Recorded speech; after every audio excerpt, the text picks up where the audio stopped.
हाँ, आइए देखते हैं जीवन परिचय सूरदास का। सूरदास हिंदी साहित्य के आकाश के सूर्य हैं। मध्यकालीन वैष्णव भक्त कवियों में सूरदास का स्थान श्रेष्ठ है। सूरदास ने भक्ति धारा को जनभाषा के व्यापक धरातल पर अवतरित करके माधुर्य से मंडित किया है। जन्म: महाकवि सूरदास का जन्म संवत 1535 अर्थात सन 1478 में आगरा के समीप रूनकता नामक ग्राम में हुआ था। महाप्रभु वल्लभाचार्य जी ने इन्हें दीक्षा प्रदान की। कुछ इतिहासकारों का मानना है कि सूरदास जन्मांध थे और कुछ लोगों का कहना है कि श्री कृष्ण की लीलाओं का जो सूक्ष्म अंकन किया है और रूप रंग की जो कल्पनाएं की हैं उसके आधार पर उनका जन्मांध होना असंभव सा प्रतीत होता है।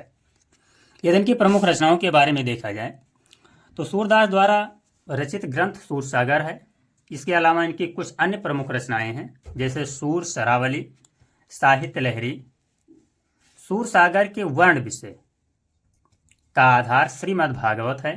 भक्ति को भव्य एवं उदात्त रूप में चित्रित करते समय श्रृंगार और माधुर्य का ब्रज भाषा में वर्णन किया गया है। सूरदास का वात्सल्य वर्णन अद्वितीय है। कृष्ण के बाल रूप एवं उनकी क्रीड़ाओं का जैसा वर्णन सूर्य ने अपने साहित्य सूरसागर में किया है, वैसा वर्णन संपूर्ण विश्व साहित्य में नहीं मिलता। कृष्ण का घुटनों के बल चलना, माखन चोरी में पकड़े जाने पर बहाने करना, मां से जिद करना, खेलते समय खिसिया जाना आदि विविध बाल क्रीड़ाओं का सुंदर वर्णन हमें सूरसागर में ही देखने को मिलता है। सूरदास ने गोपियों के विरह का विशद वर्णन भ्रमर गीत प्रसंग में किया है। सूरदास की भाषा ललित एवं कोमलकांत पदावली से युक्त ब्रज भाषा है जिसमें सरलता के साथ प्रभावोत्पादकता भी मिलती है। उनमें संस्कृत के तत्सम और अरबी के शब्द यत्र तत्र दिखाई पड़ते हैं।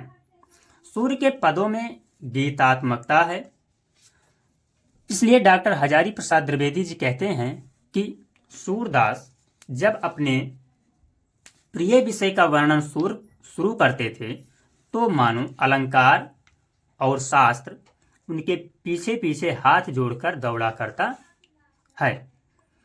उपमानों की बाढ़ सी आ जाती है और अलंकारों की वर्षा होने लगती है। सूरदास की मृत्यु मथुरा के निकट पारसौली नामक ग्राम में संवत 1640 ईस्वी में यानी सन 1543 ईस्वी में हुआ था।